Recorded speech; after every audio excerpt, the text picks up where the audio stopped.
여러분, 세상은 고난이 인생을 망친다 이렇게 이야기합니다. 일부 사람들은 그 고난을 이기려고 아주 막대한 노력을 하지만 고난이 인생을 쉽게 이기게 할 수 있는 길이 안 된다는 것이죠. 이 그리스도인에게 그런데 고난은 유익이다 이렇게 말씀합니다. 시편 119편, 시편 34편을 비롯해서 사도 바울은 고난이 내게 유익이다 이렇게 우리에게 말씀하고 있습니다. 그 이유는 무엇이냐면 이 고난이 그리스도인에게는 하나님 품으로 들어가는 통로의 기도의 시간이 되기 때문인 걸 기억하기를 바랍니다. 그리스도인임에도 불구하고 고난이 왔을 때 기도를 포기하고 하나님 앞에 돌아가고 하나님 품에 안기는 것을 포기하는 사람들은 인생의 고난과 같은 삶을 살 수밖에 없지만 여호와께로 돌아오라 하시는 음성을 듣고 그 고난을 기도를 통해서 여호와 하나님의 품으로 들어가는 성령의 은혜 속에 들어가기만 하면 고난은 우리에게 유익이 되고 하나님이 예비해 놓으신 모든 인생의 해결을 볼 수 있는 축복의 시간이 된다는 것을 기억하기를 바랍니다. 이 모든 고난의 그 역사를 이길 수 있게 하신 것이 주님이 십자가에 죽으신 은혜인 것입니다. 이 사순절에 그리스도의 십자가를 마음에 새기고 살아가는 시간이다 이렇게 말하고 있는데 이 사순절에 누리는 축복이 무엇인가를 마음에 새기고 여러분 모두가 이 사순절에 누리는 축복을 주신 예수님의 은혜 속에 살아갈 수 있기를 간절히 축원합니다. 요절의 말씀을 읽겠습니다. 요약의 말씀을 읽겠습니다. 기독교인에게 고난은 신앙으로 세상을 이기는 것입니다. 사순절은 예수님의 십자가의 고난을 부활의 희망으로 이기는 시간입니다. 우리의 고난을 이겨주신 주님께 감사하는 시간입니다. 아멘. 여러분, 이사야 말씀은 구약의 신약이다 이렇게 표현하고 있습니다. 그 이유는 예수님이 이제 모든 역사를 이 이사야가 모든 역사 속의 예언처럼 말씀하고 있기 때문인 것입니다. 이사야 7장 14절은 처녀가 잉타하여 아들을 낳을 것이요 그 이름을 임마누엘이라 하리라 하시면서 동정녀 탄생의 그 약속을 이루시는 것이 예언되었습니다. 그리고 그 일에 나타나셔서 왕으로 오실 이 메시아에 대한 것들을 이 이사야 52장에 이르기까지 그 왕이 되셔서 우리를 먹이시고 입히시고 기르시고 보호하시고 싸워주시는 왕이신 하나님에 대한 메시아를 기록하고 있습니다. 그러면서 하시는 말씀이 너는 내 것이다 하시면서 자녀 삼으시는 하나님의 축복이 그 안에 있고 그리고 이 53장의 역사를 통해서 주님이 십자가에 죽으시는 말씀을 기록하고 있을 뿐 아니라 그 이후에도 지속적으로 주님이 이 기도를 통해서 이루시는 금식의 영 그리고 하나님을 이기는 하나님의 역사를 통해서 마귀를 이기는 기도의 힘을 우리에게 가르쳐 주시면서 부활하실 예수 그리스도에 대한 역사 그리고 성령으로 오실 그 역사를 예언하고 있으며 최후에는 요한계시록처럼 새하늘과 새 땅이 우리에게 주어질 것인데 그 하나님의 역사가 이 이사야를 통해서 신약의 모든 역사를 기록해내고 있기 때문에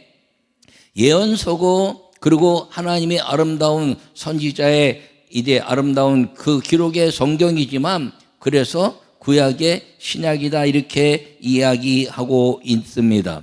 여러분 그런데 이 53장은 이 예수님이 십자가의 고난을 통해서 우리에게 이김을 주시는 승리의 삶을 말씀하고 있는 걸 기억하기를 바랍니다. 예수님의 십자가의 고난은 우리에게 있어서는 위대한 승리고 그리고 마귀를 이기는 역사고 그리고 그분 안으로 들어가는 사람들마다 승리의 아름다운 천국과 이 땅에서의 축복이 예비되어 있다는 사실을 기록하고 있는 것을 기억하기를 간절히 바랍니다.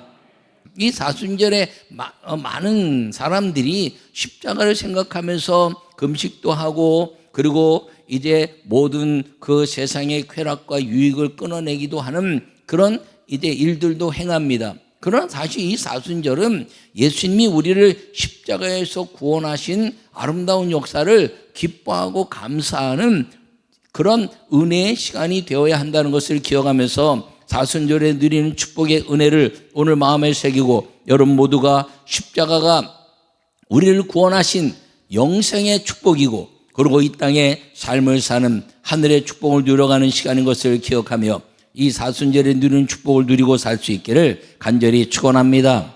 첫 번째 말씀 읽겠습니다. 사순절은 우리의 모든 죄를 씻어주시는 행복을 만드는 것입니다. 아멘. 여러분 오늘 성경 한번 읽겠는데 53장 4절부터 6절을 한번 읽도록 하겠습니다. 시작. 그는 실로 우리의 질고를 지고 우리의 슬픔을 당하였거늘 우리는 생각하기를 그는 징벌을 받아 하나님께 맞으며 고난을 당한다 하였노라. 그가 찔림은 우리의 허물 때문이요 그가 상함은 우리의 죄악 때문이라. 그가 징계를 받음으로 우리는 평화를 누리고 그가 채찍에 맞음으로 우리는 나음을 받았도다. 우리는 다 양 같아서 그릇 행하여 각기 제 길로 갔거늘 여호와께서는 우리 모두의 죄악을 그에게 담당시키셨도다. 아멘. 여러분 예수님이 오셔서 십자가의 고난을 받으신 것은 우리의 고난과 허물과 죄악 때문이다 이렇게 말씀하고 있습니다. 그 이유가 무엇이냐면 그 말씀을 어긴 것 때문에 마귀가 자꾸 요구해내면서 이 죄악이 있지 않냐 그리고 고난과 그리고 허물이 있지 않냐 하면서 마귀가 우리를 이끌어 가시는 그런 아주 악한 역사를 예수님이 십자가에 죽으심으로 말미암아 그 모든 역사 속에서 그리고 이 고난 속에 있는 것들 징계를 통해서 평화를 얻고 채찍을 통해서 나음을 얻게 하시는 십자가의 은혜로 말미암아 마귀에게 끌려가는 우리 모든 인생들을 천국으로 이끌어내는 하나님의 축복의 삶을 살게 하셨다는 것을 기억하기를 바랍니다.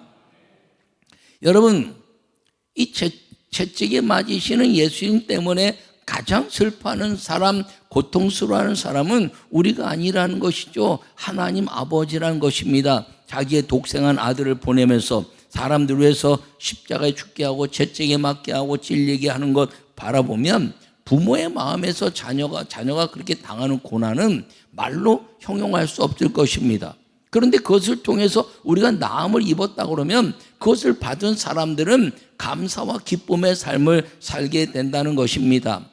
우리의 삶도 마찬가지죠. 예수님이 이 땅에 보내시면서 하나님은 우리 인간을 위해서 자기 아들을 내어놓으시고 우리의 모든 죄악들을 다 씻어내시는 그 예수님의 은혜 안에 우리가 들어갔더니 우리는 죽음의 삶에서 영생을 얻는 삶을 얻었고 하나님은 슬프시지만 그 아들을 통해서 수많은 사람들이 주께로 돌아오는 은혜를 얻게 되었다는 것입니다.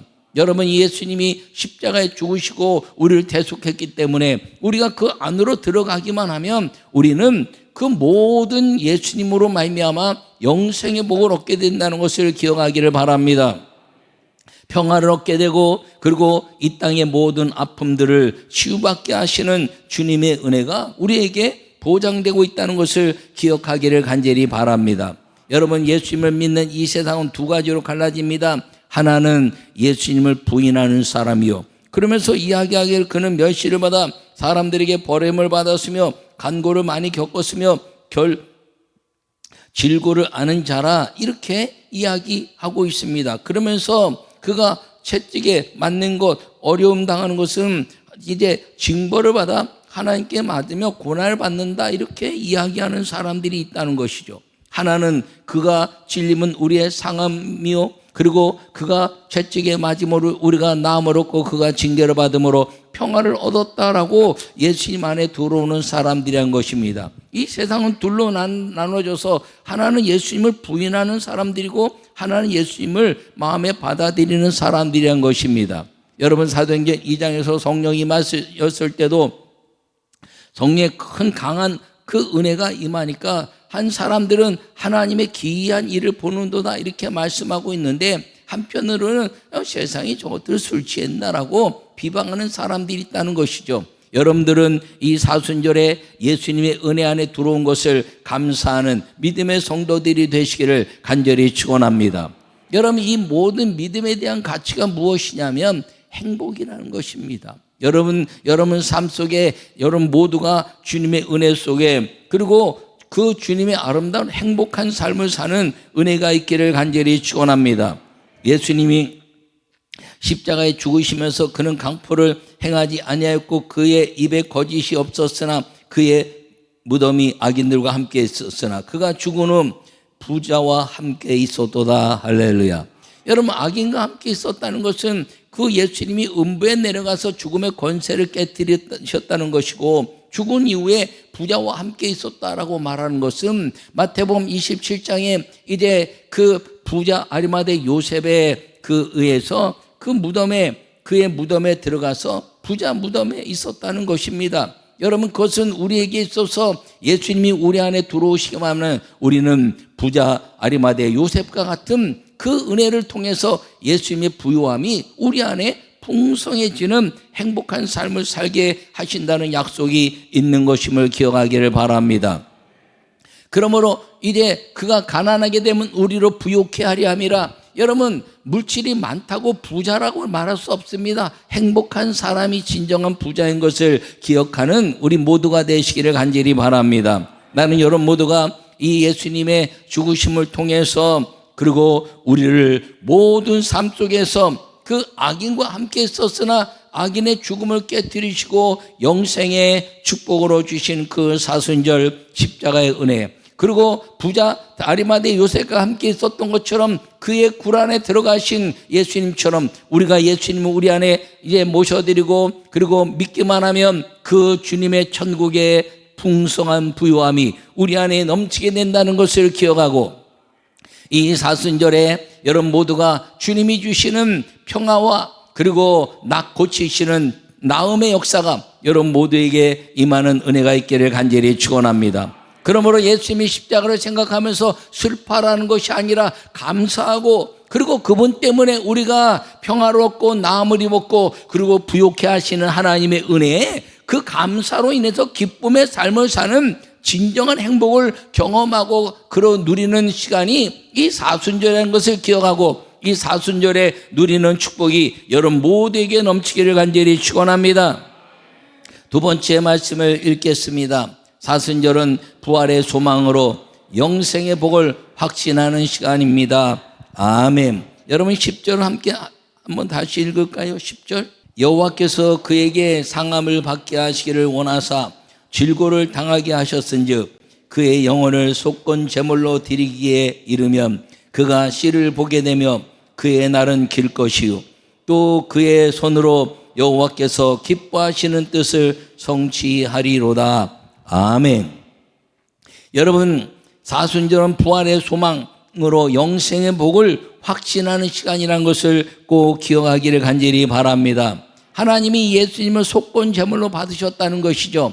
레위기에 보면 제사법이 5가지가 있습니다. 하나는 번제요, 하나는 속죄제요, 하나는 속건제요, 화목제요, 소제다, 이렇게 말합니다. 소제는 곡물제사로 제사장과 이제 레위 지파들을 위한 양식의 그런 제사라면, 여러분 번제는 유월절과 족속을 위해서 또 자기의 가족들이나 민족을 위해서 온전히 태워드리는 그 절기, 하나님이 정하신 절기마다 드리는 그 역사가 번제입니다. 이 속죄제물은 무엇이냐면 자기가 지은 죄, 자기가 살면서 사람들과 지은 죄를 회개하는 제사가 속죄제입니다. 그런데 이 속건제물은 무엇이냐면 살면서 하나님의 율법의 말씀을 어긴 것, 이 율법의 말씀을 어긴 사람들이 주님 앞에 이제 속건제물을 드리고 율법을 어긴 죄사함을 받는 것이 속건제물입니다. 화목제는 무엇이냐면 내가 살면서 죄를 안 졌어요. 그래서 그 죄를 안 짓게 한 주님의 은혜가 너무 감사해서 제사를 드리고 거기서 나온 제물을 가지고 온 모든 사람들과 축제를 이루고 나누어 음식을 먹는 그 제사가 화목제물입니다. 근데 속건제물이 지금 말씀하신 것처럼 율법을 어긴 사람들이 드리는 제물이다, 이렇게 말하는데 오늘 예수님을 속건제물로 드리기에 이르렀다라고 말합니다. 바로 예수님이 십자가에 죽으시는 것이 이제 인류 역사의 율법을 어긴 죄, 창조시에 아담이 하나님의 말씀을 어겼고 율법의 10계명과 635가지의 율법을 어긴 사람들이 구원받지 못하는 것들을 예수님이 완벽하게 그 율법을 완성시키시고 그가 속건제물로 그가 죽으심으로 말미암아 율법을 어긴 모든 사람들의 죄를 용서하시는 하나님의 용서의 선포가 이 예수님의 십자가에 죽으시는 속건제물이 되었다는 것을 기억하기를 간절히 바랍니다. 그러므로 이제는 우리가 이제 주 예수를 부르는 사람들마다 구원을 받을 뿐 아니라 우리는 율법을 완성해서 지킬 수 없으나 우리가 예수님이 율법을 완성해서 지키신 그 은혜로 말미암아 예수 그리스도를 믿는 사람이 되면 예수님이 속건제물로 죽으셨기 때문에 우리는 율법을 이제 모두 지키지 못한 죄로부터 벗어나서 주 예수를 믿으라 그리하면 너와 내 집이 구원 얻을 것이라 말씀하신 그 은혜 속에 예수님이 우리 안에 들어오심으로만 말미암아 우리는 예수님을 믿는 고백을 통해서 이제는 다시는 율법을 어긴 죄 가운데 들어가지 않는다는 것을 선언하신 것이 속건제물 대신 예수님의 은혜라는 것을 기억하기를 간절히 축원합니다. 그러므로 에덴에서부터 온전히 모든 죄악 가운데 있는 것들을 주님이 과거에서부터 현재 내 삶에 있어서뿐 아니라 미래에 있는 모든 율법을 어기는 죄를 두려워하지 말고 예수 그리스도를 믿는 믿음으로 살아서 부활의 소망과 성령의 인치신 역사로 살아가라 하는 것임을 기억하기를 간절히 축원합니다. 여러분, 이 속건제물을 통해서 제물을 드릴 때 반드시 여호와 하나님이 응답하시는 것이 무엇이냐면 불의 응답이라는 것입니다. 불이 임하여 여호와 하나님이 받으셨다는 것이죠. 그러므로 예수님이 속건제물로 드리실 때 이제 부활의 역사를 통해서 살아나시고 하늘에서 불이 내려왔는데 그 불이 무엇이냐? 성령이란 것입니다.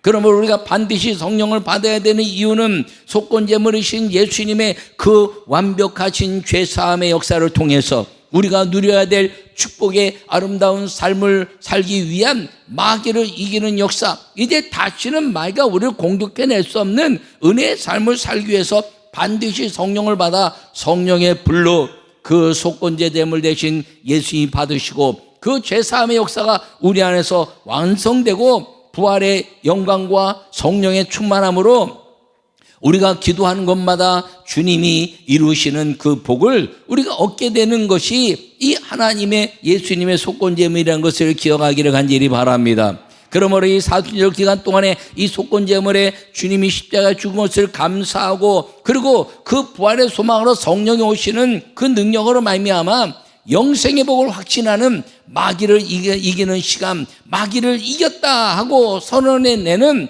축복의 아름다운 고백의 시간이 되어야 한다는 것을 기억하기를 간절히 축원합니다. 그러므로 나는 여러분 모두가 이 속건제물이 됐을 때 뭐라고 그러셨나요? 그가 씨를 보게 되며 이렇게 말씀하고 있는 것입니다. 여러분, 속건제물로 예수님을 믿기만 하면 우리의 후손들이 반드시 구원받고 반드시 주 예수를 믿으라 그리하면 너와 내 집이 구원을 얻을 것이라는 그 약속이 우리 안에서 완성된다는 사실을 보장하고 있다는 것을 기억하기를 바랍니다. 또 뭐라고 말하나요? 그의 날은 길 것이며 여러분 사람이 일찍 죽으면 성경에 이름도 없습니다. 근데 오래 사는 사람들은 성경에 다 기록되어 있어요. 무드셀라의 969세를 비롯해서 이제 많은 역사를 이루는데 그의 날이 길 수 있는 방법이 무엇인가요? 여호와 하나님께 예배하는 가정, 예배하는 성도가 되라는 것입니다. 성경 속에서 그의 날을 길게 영광을 돌린 삶이 있는데 그 삶이 누구냐면 에녹이라는 사람입니다. 에녹은 65세에 무드셀 낳고 그리고 300년을 이제 살면서 많은 자녀를 낳았고 하나님과 동행했다 이렇게 말합니다. 여러분, 그가 아무것도 안 하고 토굴 속에서 하나님과 동행했다는 것이 아니라 그 일상 속에서 하나님과 동행하는 삶을 살다가 주님이 하늘로 올려가셨다는 것을 여러분 이 에녹을 통해서 말씀하고 있는데 그 길이 그들의 후손이 이제 복을 받고 그 날들은 길 것이요 라고 말하면서 무드셀라 그 아들은 가장 인류 역사 속에서 에녹의 자손이 되어서 969년을 사는 축복의 삶을 살았다는 것을 기억하기를 간절히 축원합니다. 그러므로 예수님이 십자가에 죽으시고 이 에녹이 그 모든 삶 속에서 완전한 삶을 살았더니 하늘로 올려가신 것처럼 예수님이 이 땅에 살면서 완전하게 사시고 십자가 죽으심으로 말미암아 하나님이 부활하게 하시고 그 부활의 소망을, 에녹에 대한 축복을 우리에게 보장해 놓고 그리고 천국으로 가시고 성령을 부어주셔서 성령과 동행하는 사람들에게 그 약속을 이루고 계시다는 사실을 오늘도 여러분 여전하다는 것을 기억하고 믿음을 갖고 살기를 간절히 축원합니다. 그러므로 여러분 또 뭐라고 말하고 있나요? 여러분 그의 손으로 여호와께서 기뻐하시는 뜻을 성취하리로다. 여러분 여호와의 손이 나타날 때마다 하나님은 이 땅에서 기적을 이루셨습니다. 여러분 여호와의 손이 나타날 때가 언젠가요? 우리가 기도할 때라는 것을 기억하기를 바랍니다. 우리가 기도하면 그분이 우리의 손을 잡으실 것이고 우리가 고난에 빠질 때 그분이 우리를 이끌어내서 수렁에서 건지실 것이며 우리가 이제 죄악과 슬픔 속에 있을 때 그가 찔림을 통해서 우리가 이제 평화를 누리고 그가 채찍에 맞음으로 나음을 입었다는 예수 그리스도의 이름의 선포가 그 예수님의 손을 통해서 여호와 하나님의 손을 통해서 이루어지는데 그 손을 통해서 이루어지는 여호와의 기쁨이 우리가 예수 그리스도의 이름으로 기도하고 선포해내는 아름다운 기도의 삶이라는 것을 기억하기를 간절히 축원합니다. 여러분 인생을 살면서 고난이 찾아왔나요? 그렇다면 이 약속의 말씀을 붙잡기를 간절히 바랍니다. 여러분 이 약속의 말씀 믿고 그리고 기도하고 그리고 주님 앞에 영광 돌리고 그분이 우리의 손을 내밀어서 붙잡아 주시는 그날에 우리는 기쁨의 삶을 누리기 시작한다는 것을 여러분 마음에 확실히 믿으시고 그분께 기도하는 속건제물 되신 예수님과 성령의 은혜를 사모하는 우리 모두가 되시기를 간절히 축원합니다. 여러분 우리의 믿음의 역사가 이루어질 때 우리가 아무것도 안 하고 예배를 드리는 것이 잘하는 것인가요? 아니요, 열심히 살아야지요. 근데 열심히 사는데 예배와 기도보다 앞서지 말라는 것입니다. 예배와 기도를 통해서 이제 살다 보면 주님이 환난과 고난이 있을 때 주님이 예배와 기도로 주님이 받으시는 그날 우리의 환난과 고난은 완벽하게 주님의 아름다운 축복의 삶이 이루어지는 그때가 온다는 것입니다. 그런데 내가 노력하고 내가 살면 그냥 세상 사람들처럼 싸워야 되고 힘들다는 것이지요. 아버지의 풍성하신 은혜를 아버지 품 안으로 들어가는 이 십자가의 은혜를 통해서 부활과 성령의 충만함으로 사는 그 믿음이 우리를 위대한 하나님의 축복 속에 아버지 되신 그 하나님의 축복을 누리는 은혜 속에 들어가는 시작이 된다는 것을 꼭 마음에 새기시고 그 축복의 시작 속으로 들어가는 우리 모두가 되시기를 간절히 축원합니다. 그것이 우리에게 보장된 사순절의 고난의 많은 역사 속에 그 믿음을 가지고 부활의 영생을 경험하고 성령이 임하는 역사를 통해서 예수님이 이루어 놓으셨다는 이 약속을 우리가 잘 마음에 새겨서 우리 인생의 고난을 우리가 예수 그리스도의 십자가로 인하여 평화를 얻고 나음을 입었다는 믿음을 가지고 부활의 날에 경험하고 성령이 임하는 그날이 되면 이 예수님이 이루어 놓으신 하늘과 땅의 권세와 복이 우리에게 삶 속에서 이루어지는 그때가 온다는 것을 기억하시고 믿음으로 여러분 모두를 이겨내는 사순절에 누리는 축복의 성도가 되시기를 간절히 축원합니다. 그러므로 이 사순절 기간 동안에 사순절에 누리는 축복을 여러분 놓치지 말고 그리고 주님이 주시는 아름다운 그 은혜를 욕해서 행복을 만드는 십자가의 은혜 그리고 이제 영생의 복을 확진하게 누리게 하시는 기쁨의 삶을 사는 우리 모두가 되시기를 간절히 축원합니다.